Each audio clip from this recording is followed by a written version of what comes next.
O Bom Dia RU realiza a partir de hoje entrevistas especiais para relembrar fatos ocorridos em 2024 e planejar um novo ano. E a nossa primeira entrevistada também é pioneira em um cargo político aqui de Pelotas, Alessandra Sena, que me acompanha na entrevista de hoje. Tudo bem? Bom dia. Bom dia, Marcelo. Talvez esse seja um dos maiores legados dela. Ela é a primeira prefeita da quarta maior cidade gaúcha. Um dos maiores legados, inclusive, para as mulheres, para as meninas de Pelotas. Eleita em primeiro turno e 4 anos depois, reeleita. 2 mandatos e vários desafios, alguns históricos, como o enfrentamento da Covid-19 e a enchente de maio deste ano. Prefeita Paula Mascarenhas, qual foi o dia mais difícil desses 2 mandatos? Bem-vinda e obrigada por participar do Bom Dia RU. Bom dia, Alessandra, bom dia, Marcelo, bom dia, ouvintes da RU. Puxa, pergunta difícil essa. Qual foi o dia mais difícil? Nesses últimos 8 anos, o que não faltou foram dias difíceis, né? Eu, talvez, né, e talvez também eu diga isso por ser o mais recente deles, talvez o dia mais difícil, a noite mais difícil tenha sido a noite que eu passei na véspera de uma decisão, da decisão de pedir às pessoas que deixassem suas casas na enchente de maio de 24. Porque foi uma noite, né, que eu passei em claro, praticamente. Eu tinha tido uma reunião na véspera à noite, justamente lá pelas 8 da noite, com um grupo de técnicos das universidades, Universidade de Rio Grande, Universidade da UFPEL e a Universidade lá de Porto Alegre, do Estado, a URGS, né? URGS, FURG, UFPEL. O prefeito Fábio de Rio Grande estava presente também, a Defesa Civil do Estado, e os técnicos nos falaram da perspectiva de chegada das águas que desciam do Guaíba pela Lagoa dos Patos e de onde essas águas poderiam chegar em Pelotas, né? E então foi a primeira vez que eu vi o mapa, aquele mapa da Mancha, e onde ela poderia chegar. E quando eu vi, né, eu não estava, embora a gente soubesse que a gente ia enfrentar um momento difícil, que as águas não teriam outro caminho para o mar que não fosse da lagoa, ainda não tinha caído bem a ficha. Não me engano, foi numa segunda-feira, isso foi segunda-feira de noite. Não tinha caído a ficha para mim de que a cidade poderia ficar embaixo d'água. E ali, terminei a reunião e não parei mais de pensar sobre isso até o outro dia de manhã, quando eu chamei uma reunião com todos os envolvidos, né, inclusive a universidade, as secretarias todas, vários integrantes do GGI no meu gabinete. Apresentei esse quadro e decidi, né, pedir que realmente as pessoas deixassem suas casas nesta mancha, que foi não só o Laranjal, lá na Z3, Laranjal, Pontal, mas também todo o Navegantes, aquela parte, ou seja, 100 mil pessoas, na verdade, que poderiam ser atingidas. Foi muito difícil, porque ao mesmo tempo que eles diziam, os técnicos, né, os pesquisadores, que poderia acontecer isso, eles também não garantiam, não era certo. E eu pensava, eu vou pedir para as pessoas saírem de casa. Isso vai gerar um certo pânico, né? Mas ao mesmo tempo não é certo. Pode ser que elas na semana seguinte, dali a 15 dias, voltem sem que nada tenha acontecido. E talvez isso cause revolta também. Mas entre uma coisa e outra, né, eu não tinha. A minha única decisão possível, na minha opinião, era essa, né, guiada pelo princípio da precaução. Apostar na precaução. E no fim, né, se mostrou muito certo, porque, graças a Deus, né, as coisas deram certo. A gente reforçou o DIC, as nossas casas de bomba já tinham sido reformadas nos últimos anos, funcionaram muito bem. O nosso DIC não teve nenhum estrago, enfim. E as pessoas voltaram realmente para casa sem... enfim, saíram, digamos assim, depois de tudo conhecido, sem necessidade, mas não se revoltaram, diferentemente do que eu imaginava que pudesse acontecer, ao contrário, ficaram gratas e reconheceram. Então isso também foi para mim, foi um momento de muito alívio, assim, de reconforto, de ver que as pessoas entenderam o nosso dilema, né? E que aprovaram a aposta que a gente fez, né? De cuidar das pessoas, de, na dúvida, optar pela vida, ainda que isso causasse transtorno, causasse problemas para as famílias, e causou, a gente sabe, mas a gente olhou primeiro para a preservação das vidas e isso deu certo. Num momento como esse, assim, prefeita, a senhora chegou a pensar, tipo, e se fosse eu, o que eu faria se a minha casa estivesse numa área de risco? Chegou em algum momento, assim, parar e pensar, pô, e se fosse eu? Sim, não, eu me pus todo o tempo no lugar das pessoas, né? Isso que dificulta, porque a gente sabe o quanto é incômodo, né? As pessoas se sentem inseguras de sair das suas casas com medo de que haja assaltos, haja roubos, furtos. As pessoas não querem incomodar os outros, incomodar a família, também não querem ir para um abrigo, as que têm família. É um transtorno, realmente. Mas me pus no lugar e pensei, e se eu tivesse filhos e se eu não avisasse, é isso que eu pensei também, se eu não avisasse, não dissesse o quão grave poderia ser e as águas efetivamente chegassem, a gente tivesse que pedir para saírem às pressas, como algumas cidades tiveram que fazer, é muito pior, sabe, lá no meio da noite, né? Então, a gente pediu com vários dias de antecedência. Deu tempo de quem quisesse fazer mudança, tivesse condições de parar um caminhão de mudança, poderia fazer. Então, eu acho que é isso, é empatia, né? Que é essa possibilidade, essa questão de se colocar no lugar do outro, de se permitir ver a situação pelo prisma do outro, né? E eu esperava que as pessoas também se colocassem no meu lugar, porque não é fácil tomar uma decisão que interfere tanto na vida das pessoas. Eu tive vários momentos assim. A pandemia foi outro momento que teve... também perdi noites de sono na pandemia. Até ele perguntar se o 2020, 2021 ali, ele deu essa casca, né, para agir agora, porque são decisões difíceis que têm que ser tomadas em instantes. De alguma forma, claro, a pandemia nos ensinou muito, né? E até então o meu momento mais difícil tinha sido na pandemia, porque também, e ali os transtornos foram brutais. Quando a gente decidiu fechar tudo, né? Fechar o comércio, fazer lockdown, isso implicava, isso afetava a vida de 100% das pessoas da cidade. Imaginem, olhem a loucura que foram esses 4 anos. A gente começou pedindo para as pessoas ficarem em casa e terminou pedindo para as pessoas saírem de casa. Do fique em casa ao saia de casa, um mundo, um mandato extremamente desafiador. E a gente sabe o quanto isso repercutiu na economia e tudo mais, mas também era, tanto num momento quanto no outro, tanto quando a gente pediu para as pessoas ficarem em casa quanto pediu para saírem, nós estávamos sendo guiados pelo mesmo princípio, esse da precaução, cuidando das vidas, antes de pensar na economia, no trabalho, no patrimônio, a gente pensou na vida, porque o resto a gente recupera. E isso está se provando. Pelotas vem tendo uma recuperação econômica, os empregos vêm surgindo, a gente está sempre no positivo, pelos dados do CAGED, no emprego, enfim. Agora, as vidas que se perderam, essas não se recuperam. Então, eu não me arrependo dessas decisões tomadas nesses momentos cruciais, mas que elas foram dolorosas e pesadas, foram, não há dúvida. E, prefeita, ser mulher foi uma dificuldade nos primeiros anos ou continua sendo até hoje? Olha, eu acho que tem sido sempre, que às vezes a gente não se dá conta. Eu tenho tido muitos desafios, e também a gente tem que perceber, outro dia eu falava com o pessoal da transição, algumas pessoas que participaram do primeiro governo Marrone, e eles falavam um pouco sobre a relação com o legislativo, como era difícil, de certa forma, assim, embora não tenham dito explicitamente, uma conversa muito amigável e respeitosa, que digamos que as relações em outras épocas, na época que eles estavam lá, eram mais fáceis.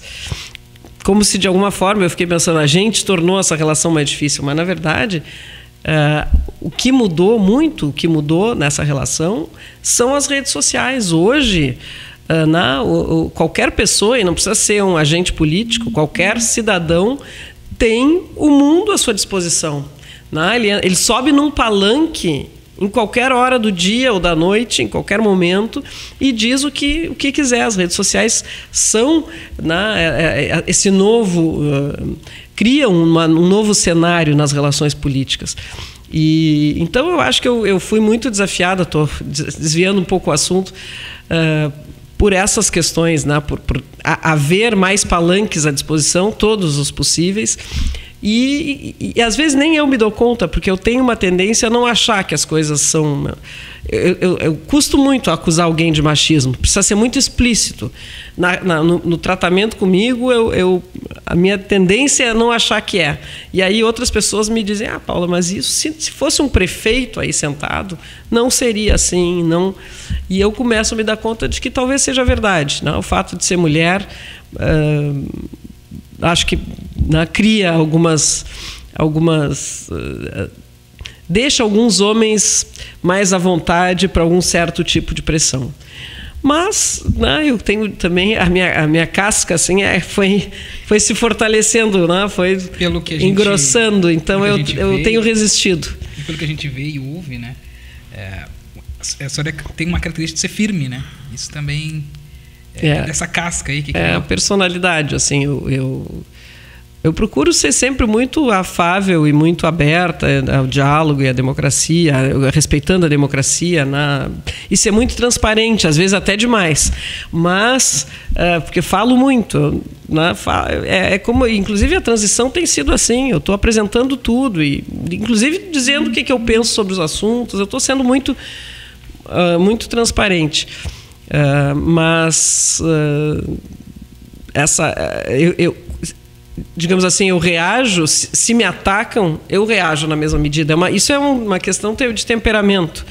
Eu não gosto de agressividade, porque desperta em mim também a agressividade. Eu tive alguns momentos, poucos, por sorte, durante essa trajetória, em que eu fui muito agredida e reagi, em alguns momentos, com uma certa agressividade a mais, que eu não gostaria de ter. Então, mas eu acho que firmeza é algo muito necessário, ainda mais para uma mulher, no meio de num ambiente que é extremamente masculino ainda, né? A gente precisa ter firmeza, e firmeza de convicções e firmeza de caráter, né? E aí... se jogar, porque também é um pouco isso, né? Se jogar no abismo aí da política e tentar fazer o melhor. Vamos falar um pouquinho de ações de governo. Foram 8 anos, na verdade, né? Uma delas é um legado de política pública, o Pacto Pelotas pela Paz, né? Hoje exemplo para outras cidades gaúchas no Brasil. O que fez a senhora acreditar que era possível reduzir índices de violência trabalhando mais do que só repreender crimes? Em que momento a senhora acreditou que sim, ia dar certo, não só repreendendo o bandido, não só trabalhando em cima de evitar os crimes? Na verdade, eu achava que era possível fazer diferente. A gente entrou na área da segurança pública porque era uma característica, era um problema de Pelotas. A violência, naquele momento, era um desafio de Pelotas, estava nas pesquisas, os pelotenses estavam se sentindo ameaçados e inseguros. E se é um problema dos pelotenses, é um problema da prefeita, tanto que no plano de governo nós chamamos Pelotas mais humana e mais segura, era o título do nosso plano de governo lá em 2016, que foi aprovado pelos pelotenses. E eu queria fazer diferente, porque não é... Como é que um prefeito se coloca na segurança pública? Normalmente botando algum recurso para a Brigada Militar comprar uma viatura. E eu sabia que isso não transformava as coisas, que a gente precisava buscar outros elementos. E fui atrás de quem pesquisava, né? Fui atrás da ciência. E quando ouvi os relatos do Alberto Kopitic, do Instituto Cidade Segura, do que pode ser feito, do que já vinha sendo feito pelo mundo com sucesso, aquilo me bateu muito, assim, eu me encantei com aquela possibilidade. Mas confesso também que eu nunca imaginei que os resultados iam ser tão significativos em tão pouco tempo. Porque muitos dos municípios, né, que conseguiram reduzir, e os maiores exemplos são Bogotá e Medellín, na Colômbia, Nova York, nos Estados Unidos, que deram uma virada, né, muito grande na violência.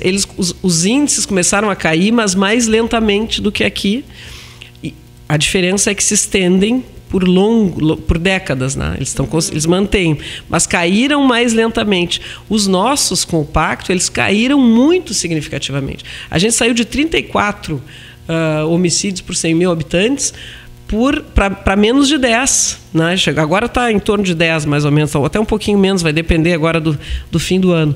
Mas é incrível isso, né? Em menos de 8 anos a gente conseguiu reduzir, e isso é um dos índices. O roubo a pedestre a queda foi mais significativa, a transporte público nem se fala, mais significativa ainda, chegou a perto de 90%, o roubo à residência caiu, o roubo de veículo, tudo numa queda vertiginosa. Eu digo sempre para o pessoal, a gente não pode, né, desvirtuar, se entusiasmar demais com esse resultado e perder a noção do tempo. A gente precisa se colocar, né, continuar olhando para os nossos modelos, nossos exemplos, e seguir no tempo, segurar, né, com o dedo no pulso, como diz o governador, não deixar, não pode relaxar nunca para que isso siga, se mantenha. Não vai continuar caindo em 90%, porque tem um limite, né? Mas se a gente conseguir manter nesses níveis por décadas, bom, então vai ter sido uma vitória, e aí Pelotas vai para os livros.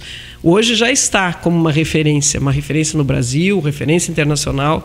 Agora a gente precisa, para realmente ser algo que fique como modelo, a gente vai precisar levar isso por mais tempo, né? Então é uma dedicação, a gente tem se dedicado muito. Eu acho que o Pacto Pelotas pela Paz justifica o mandato, eu não tenho dúvida de que, porque não é, e realmente não é só combate ao crime, é prevenção à violência.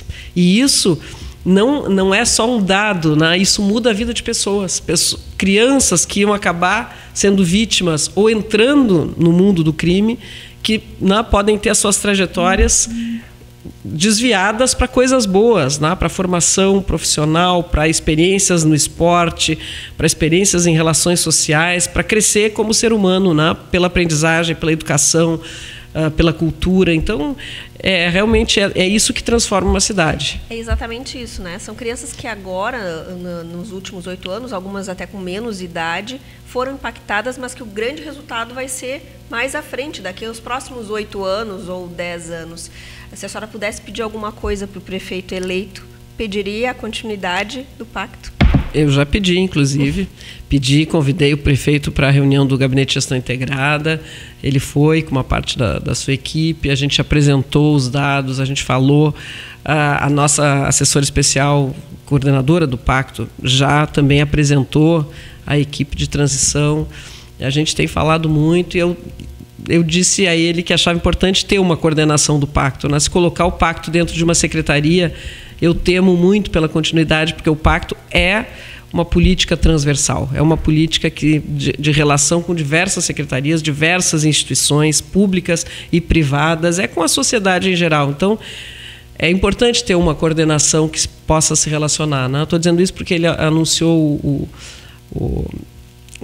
a extinção das assessorias especiais, que eu acho que é uma decisão plenamente aceitável e sem nenhum problema. Nem fomos nós que criamos, essas assessorias já existiam quando assumimos. Mas esta, especialmente, eu acho que é uma necessidade, pode ser o nome que for, né? Mas ter alguém que possa coordenar de fora de uma secretaria diretamente ligada ao gabinete do prefeito e que possa coordenar todos esses processos, eu acho que isso é importante para a continuidade. Mas, enfim, eu acho que todos os envolvidos, né, inclusive o prefeito eleito, têm disposição para continuar, porque isso é uma coisa boa para a cidade, né? Então... E além do pacto, né, quais outras ações do seu governo que a senhora sabe que foram capazes aí de mudar a vida dos pelotenses? Olha, são várias as ações, né? Algumas coisas que a gente não pode deixar de falar. Por exemplo, na educação, o início do turno integral. Começou no meu governo, as escolas de turno integral. Temos hoje 5 escolas, a gente sabe que, né, precisa chegar a muito mais, mas nós temos modelos, nós agora já sabemos como fazer, né? Então, a ESMED, as equipes diretivas já sabem como fazer. Nós vamos inaugurar...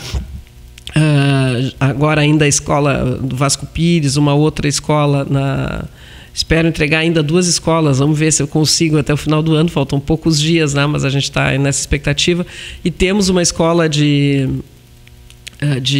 ensino fundamental que está aprovada pelo governo federal, então que vai ser construída nos próximos anos já de ensino, já de turno integral. Então isso é fundamental, algo de que eu me orgulho muito. A regularização fundiária é algo também que foi muito marcante no nosso governo. Isso também muda a vida das famílias, né?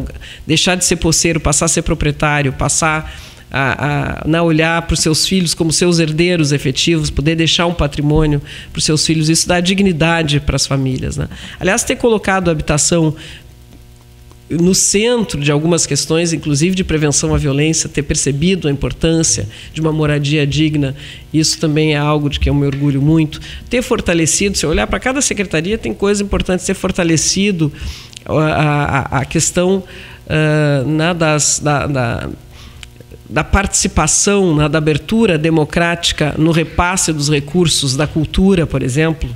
A gente tem feito editais, tem trabalhado no repasse de recursos públicos via edital. O que é isso? Isso dá chance para qualquer pessoa acessar recursos públicos. Não é mais aquela política antiga de balcão, né? Quem chegar primeiro leva, o amigo do rei leva. Não, a gente abre possibilidade para todo mundo disputar. A gente tem um projeto na saúde que é também absolutamente inovador, ganhou o prêmio Nova SUS, começou ainda no governo Eduardo, que é a Rede Bem Cuidar, uma outra visão de saúde também integradora e muito focada na prevenção.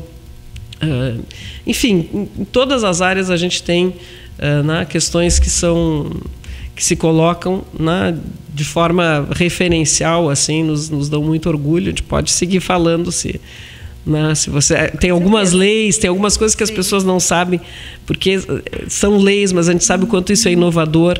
No Minha Casa Minha Vida, na lei de incentivo do Minha Casa Minha Vida, a gente inovou muito, estimulando as empresas a terem políticas sociais, assim como na lei de incentivos fiscais geral do município, a gente também trata diferentemente estimula as empresas, a gente usa o tributo de forma inteligente, estimulando aquilo que a gente quer. Então, empresas, por exemplo, que empreguem mulheres vítimas de violência, que ofereçam creche para as crianças dos seus empregados, que deem espaço para a diversidade, seja tenham cotas raciais ou de gênero, para pessoas com deficiência, também tem um estímulo a mais. Enfim, é uma lista de coisas, colocando um sonho do Bernardo, que era isso, olhar para o tributo como algo que pode ser um estimulador, um desestimulador de práticas que a gente não quer. Quem preserva o meio ambiente, quem investe em inovação, isso é algo absolutamente inovador que foi construído no nosso governo, algo do que me orgulho muito também. E, prefeita, entre 2020 e 2022, a gente viveu anos aí que jamais vão ser esquecidos, por causa da pandemia. E a administração de Pelotas ela é reconhecida como uma das que mais soube coordenar as estratégias para salvar vidas. Mas a população foca no dia a dia, e se mostra insatisfeita com os serviços de saúde. O que a senhora gostaria de ter feito que deixa aí para a próxima gestão, a próxima administração? Olha, nós tivemos na saúde, realmente foi uma das áreas mais afetadas e mais desafiadas por conta da pandemia. Nós tivemos o reconhecimento pela OPAS, a Organização Latino-Americana de Saúde, que considerou Pelotas uma das cidades que lidou melhor na atenção básica de saúde com a pandemia. A gente conseguiu organizar nossas unidades básicas para ter um turno de atendimento a pessoas com síndromes gripais, para ter outro turno, para não perder as políticas de atenção básica que são fundamentais, aqueles grupos de pessoas porque é muito prevenção em saúde, A gente conseguiu fazer essa separação, a gente constituiu o centro Covid, a gente enfrentou a pandemia de peito aberto e conseguimos. Pelotas foi a última cidade com mais de 200 mil habitantes a ter a primeira morte, Mas a questão toda é que a pandemia ela foi desafiadora no momento, mas ela deixou sequelas profundas, não só na saúde das pessoas, mas na saúde financeira dos municípios, porque a pandemia fez com que as coisas chegassem num determinado patamar de custos que depois dela eles não voltaram ao patamar anterior. Então, por exemplo, os custos hospitalares, não é à toa que os hospitais no ano passado quase fecharam as portas dos hospitais filantrópicos de Pelotas. Vocês sabem, o HU está ligado aqui, vinculado na Universidade Católica também. Eles me procuraram, os administradores hospitalares, e eu perdi outras noites de sono que eu perdi, foi ali em novembro, depois da enchente, setembro, nós tivemos uma grande enchente em Pelotas. Quando a gente estava começando a sair da enchente, vieram os hospitais dizer que estavam à beira de fechar as portas, por conta de uma crise que eles não seguravam mais.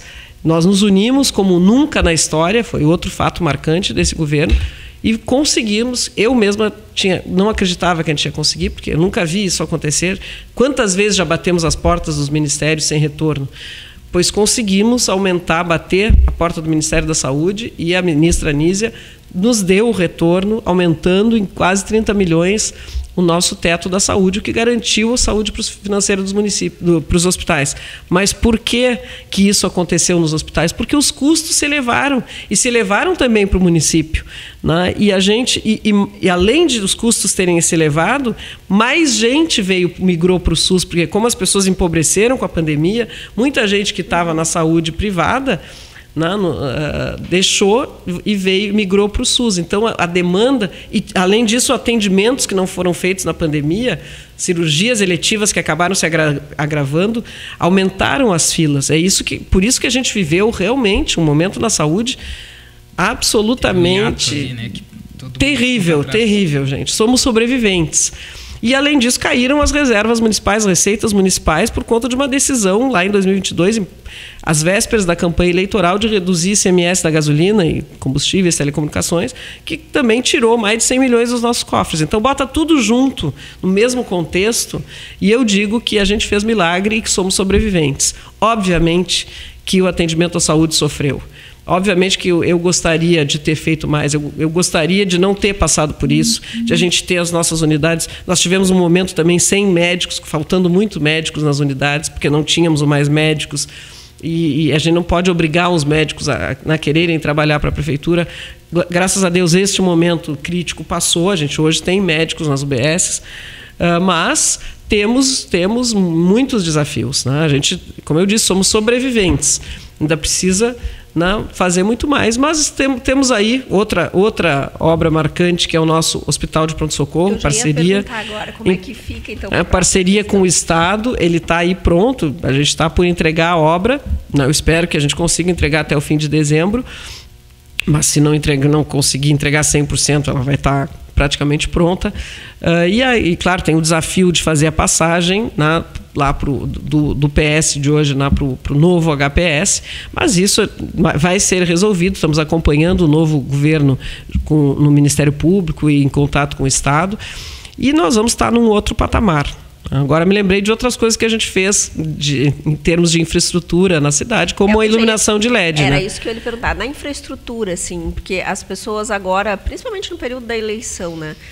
Porque Pelotas está com problema disso, o buraco não sei aonde, a rua não está asfaltada, falta energia, falta não sei o quê. Mas foram feitas várias ações ao longo desses 8 anos. As principais, prefeito? Nós temos 70 quilômetros de ciclofaixas e ciclovias, pavimentamos também por aí mais de 70 quilômetros de vias na cidade, requalificamos, duplicamos avenidas, basta ver as obras que nós temos hoje, a requalificação da Ferreira Viana, requalificação da Carúcio, requalificação da Fernando Osório, já fizemos a Leopoldo Brode, fizemos a 25 de julho, a Juscelino, requalificamos a Duque, a Domingos de Almeida, enfim, a Salgado Filho ainda no governo Eduardo, mas dentro deste grupo político, e colocamos LED em 100% da cidade. Até aquele momento, a maior demanda de infraestrutura, a maior demanda na nossa ouvidoria, disparado, número 1, era iluminação pública.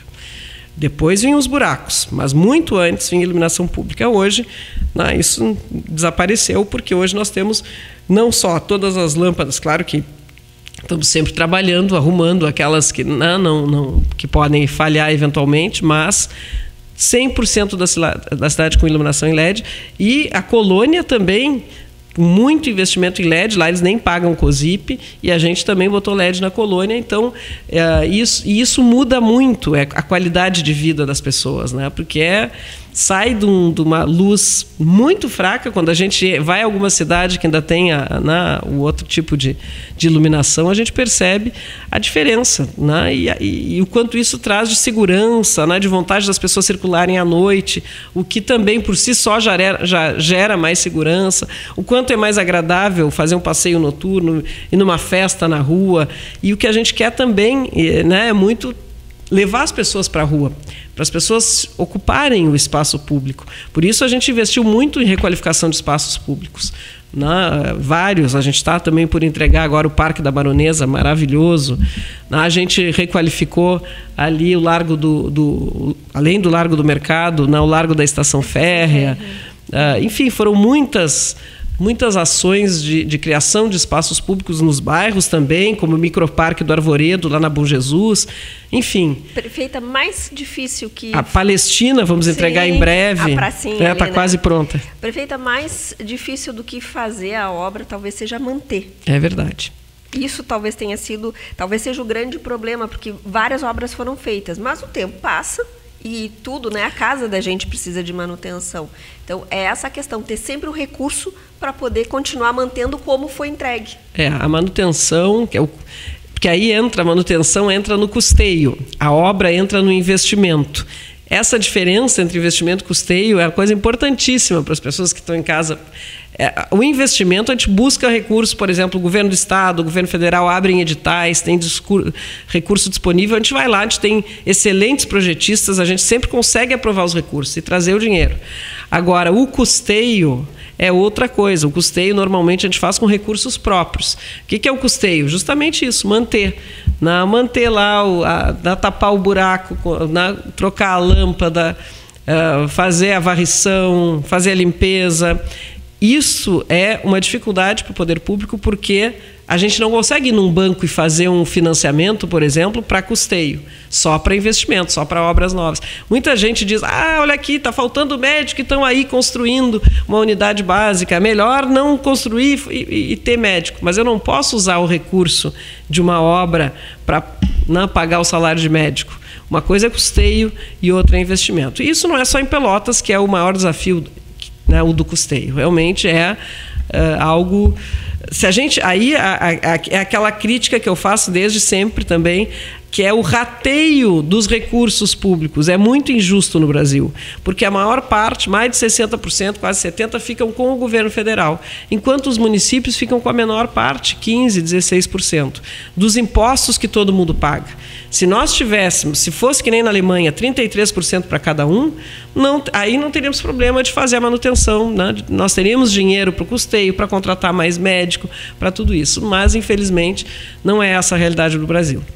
A senhora defendeu durante o seu governo o desenvolvimento sustentável para Pelotas. Quais as principais iniciativas implementadas que ajudarão a promover o crescimento sustentável e equilibrado aqui na cidade? A gente, Marcelo, tem procurado sempre pensar em qualquer iniciativa de desenvolvimento num desenvolvimento sustentável. A sustentabilidade é o grande conceito em qualquer área, inclusive na administração pública.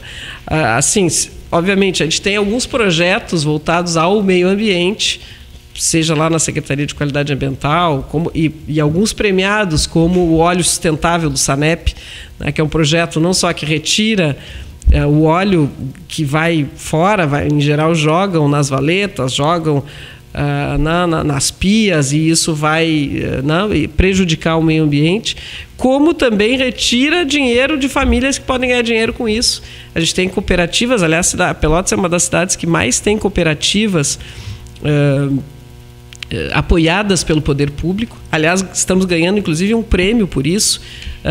Agora somos a 10ª cidade brasileira mais bem ranqueada na coleta de resíduos sólidos.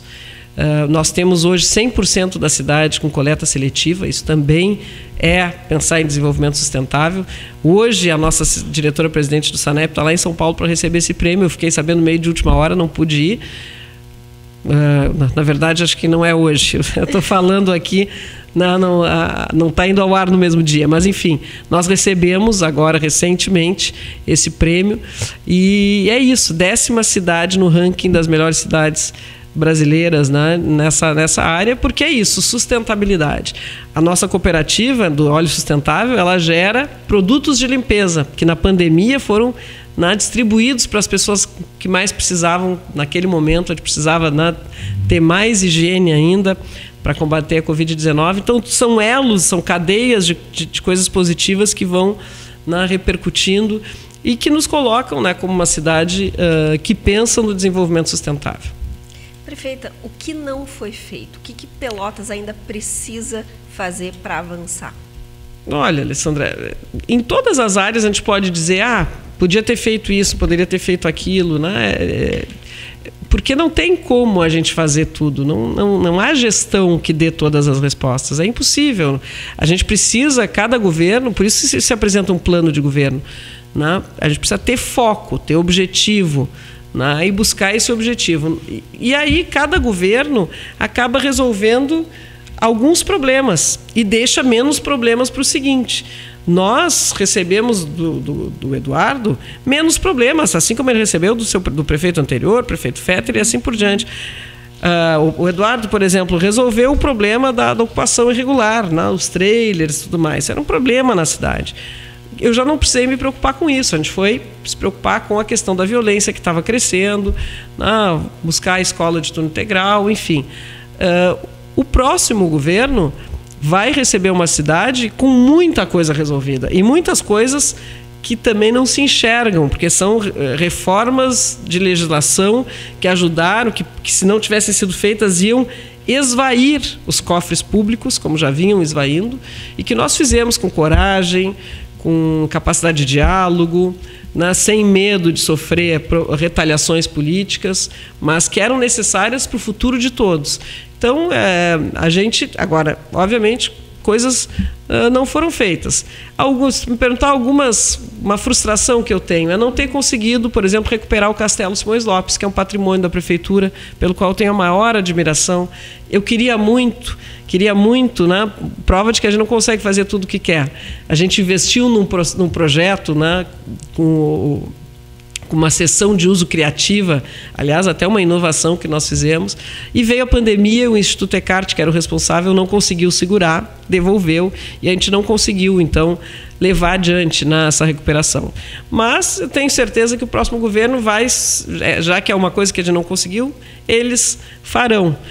Já na questão da segurança pública, eles não vão precisar investir muito, é só manter, garantir que se mantenha a forma de trabalho que é algo que já está feito, né? Então, é um pouco isso, né? Cada um põe um tijolinho nessa grande construção que é a nossa cidade. A senhora quer se construção lembrar... coletiva e permanente, como eu gosto de dizer. Quando a senhora para, assim, em casa, lá, eu sei que a senhora é mãe de pet, né? Tá com os pets em casa, para e pensa assim, eu vou ser lembrada a Paula, prefeita do Pacto, a Paula, prefeita da Covid, a Paula, prefeita... Como é que a senhora quer ser lembrada?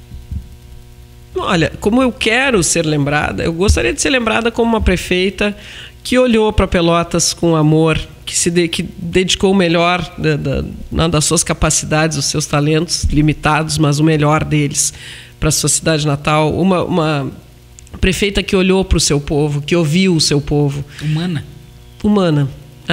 Uma gestão humana, né? Humana, próxima das pessoas. É assim que eu gostaria de ser lembrada, né? Eu desconfio que eu vá ser lembrada como uma prefeita de crises, né, que teve que enfrentar muitas crises. Eu e os prefeitos dessa geração.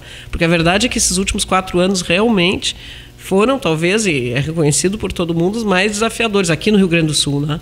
Por conta da Covid, porque era algo desconhecido, a própria ciência tinha poucas respostas e a gente não podia esperar, a gente precisava tomar decisões. E agora com a crise climática, né?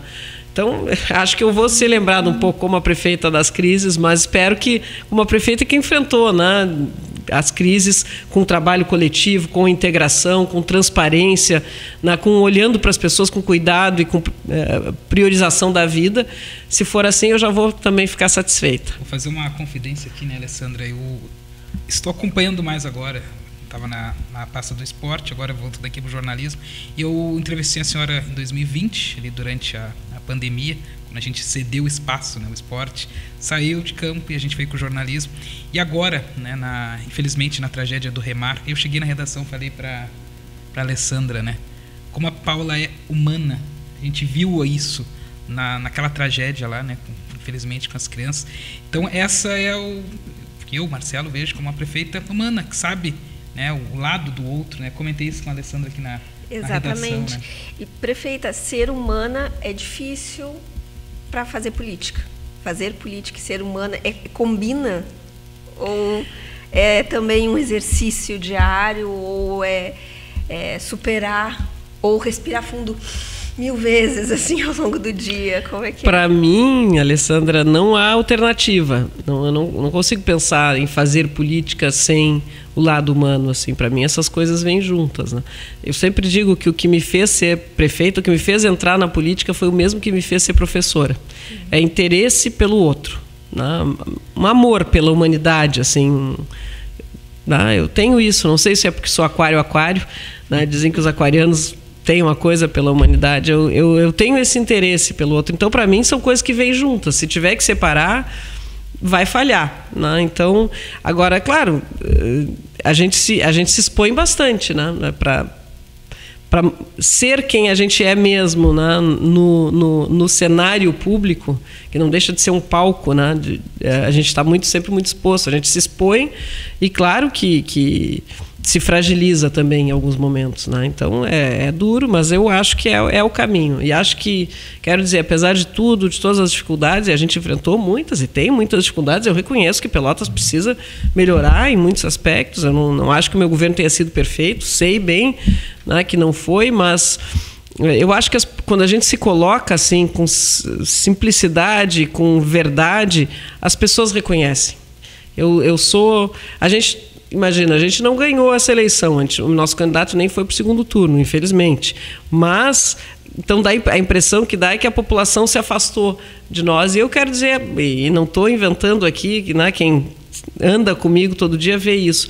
As manifestações de carinho que eu recebo por onde eu vou, em qualquer lugar, seja numa festa, num evento de empresários, né, um evento social num clube, seja caminhando pelas ruas da cidade, no supermercado, seja no meio do bairro.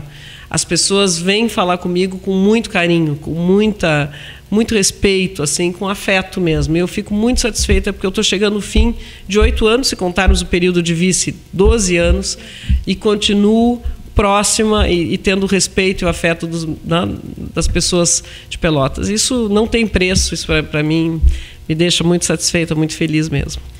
Prefeita, agora vamos falar sobre a Paula Mascarenhas Pessoa. Quais são os planos a partir de janeiro? Olha, Marcelo, parece... Primeiro vai acordar e vai dizer, hoje eu não preciso ir para o Paço. No dia 2 vai descansar um pouquinho. Vai me dar uma dorzinha no coração, a gente sente saudade.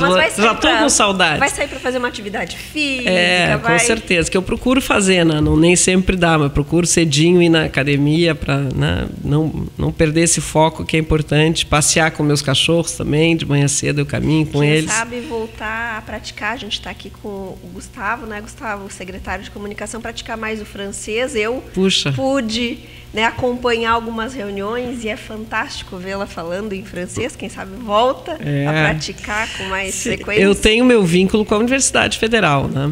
Claro que tem um convite ainda muito genérico do governador para integrar a equipe dele. Isso não é segredo, ele falou diante das câmeras, mas a gente ainda não conseguiu, por falta de tempo dele e minha também, eu não consigo ir a Porto Alegre, quando vou correndo, ele estava na China, bom, a gente não conseguiu ainda conversar, mas tem esse convite genérico. É possível que eu me integre à equipe do governador. A outra possibilidade é voltar às origens, à minha universidade, a UFPEL, né, que também não me desagrada, porque eu gosto muito de ser professora, né, preciso agora me readaptar, mas gosto muito. Mas vamos ver. Eu acho que eu gosto da política. Ela é dura. Eu acho que preciso de um tempo assim em que não é que eu vou me acordar e eu vou ter alguma preocupação, com certeza, porque eu preciso ganhar vida. Então, alguma responsabilidade eu terei. Mas é não pensar que eu sou responsável por tudo na cidade, porque hoje é isso, né? Sim. Começa a chover, começa a ventar, eu já vou ficando ansiosa, porque tu respondes por tudo, né? E isso, claro, tem um limite. A gente, então vai ser responsabilidade de outra pessoa. Isso vai ser um certo alívio no início, embora eu vá sentir falta. Mas eu ia dizer, eu gosto da política, apesar de todas as dificuldades. Provavelmente eu me candidate daqui a 2 anos ainda. Eu costumo dizer... Essa era a pergunta. Essa pergunta eu imaginei que viesse. Mas é porque eu acho que a política tem que ter um fim. A gente não pode imaginar que vai ser candidato para sempre. Mas eu acho que a minha vida pública ainda não está no fim. Claro que quem decide isso, né, são os eleitores. Então, eles podem me mandar um recado dizendo, estás errado. Mas por tudo que eu recebo de carinho, então, acho que...